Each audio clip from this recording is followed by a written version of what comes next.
سڵاوی بانگەشتان لێبێت جاوەک دەزانن لای خۆمان بانگەشە گەرمە و هەرچی ڕاست دەبێتەوە بەڵێنی قەبە و گەورە و گران و خەیاڵاوی بەو خەڵکە دەدات. بەڵام تا ئێستا بینیوتانە کاندیدێک یاخود لایەنێک شتەکە بە فشە بگرێت و بەڵێنی بانگەشەی شێتانە بدات.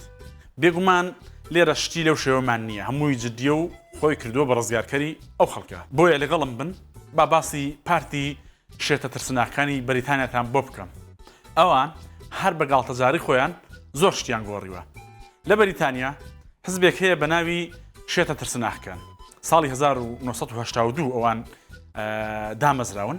ئامانجی سەرەکیان بریتیە لە گاڵتەکردن بە سیاست لە بەریتانیا.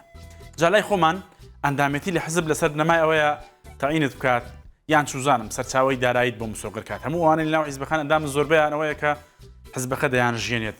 بەڵام ئەندامەتی لە حیزبی شێتە ترسناکانی بەریتانیا جیاوازە. ئەوان بە ئابوونە ئەندامن. واتە ئەگەر ببیتە بە ئەندام لەو پارتە پێویستە ساڵانە 15 پاوەند ئابوونە بدەیت. یەکێک لە ئەندامە ناسراوەکانیان زانای فەلەکناسی بەریتانی سێر پاتریک مۆرە ئەو لەبارەی حزبەکە وتبووی سوودیە و حزبە ئەوەیە ئەوان دەزانن شێتن. بەڵام حزبەکانی تر وا دەزانن عاقڵن. ئەوان بۆ ناسراون لە هەڵبژاردن بەڵێنی جیاواز و شێتانە دەدەن وەک ئەوانی تر نین.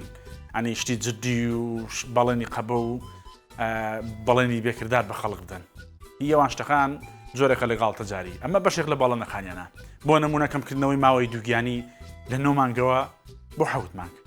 ئەوان پێیان وایە لەو ڕێگەیەوە چارەسەری قەڕەباڵغی کێشەی نەخۆشخانەکان دەکەن. یاخود یەکێکی تر لە بانگەشەکانیان ئەوە بووە کە تایی گەورە بخەنە ژێر پەرلەمان واتە بینەی پەرلەمان تایی گەورەی بخرێتە ژێر و بە وڵاتدا بیسوڕێنەوە و پەرلەمان لە نزیکەوە بچێتە لای خەڵک و خەڵک ئاگاداری کارەکانی پەرلەمان بێت. یەکێکی تر لە بەڵێنە شێتانەکانیان ئەوەیە کە نیوەی سمۆرە خۆڵەمێشەکانی بەریتانیا بە ڕەنگی سوور بۆ یاغ بکەن. ئامانجیان لەوە تەنیا ئەوە بووە ژمارەی سمۆرە سوورەکان زیاد بکرێت. بەڵام لەگەڵ هەموو ئەمانەشدا ینی سەرڕێ و بەڵێنە گاڵتەجاڕیانە ئەو پارتە توانیوێتی کاریگەریەکی چاوەڕان نەکراوی لەسەر یاساکانی بەریتانیا هەبێت. هەندێک لەو بیرۆکە شێتانەی ئەوان کە پێشکەشیان کردوون دواتر بوون بە بەشێک لە یاسای بەریتانیا. بۆ نمونە مافی دەنگدان لە تەمەنی 18 ساڵیدا ئەوە یەکێک بوو لە دەستکەوتەکانیان کە پێش ئەوان 21 ساڵ بوو حتمەنەوە سەرۆشی پارتەکە لە 60 ئەوەندە ساڵەوە ئیشی بۆ کردووە. یاخود بڵین یەکێکی تر لە بڕیارەکان کردنەوەی مەیخانەکان بوو بە درێژایی ڕۆژ کە پێشتر بەو شێوازە نەبووە.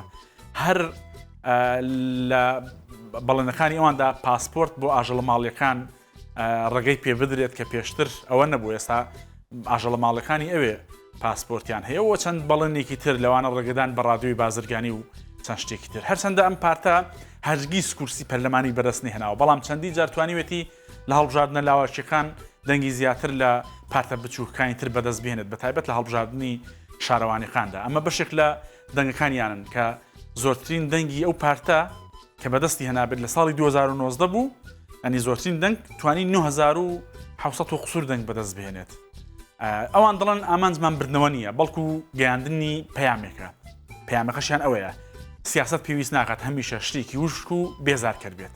وەک خۆیان دەڵێن دەنگ بدەن بە شێتی چونکە دەزانن عاقلانیە.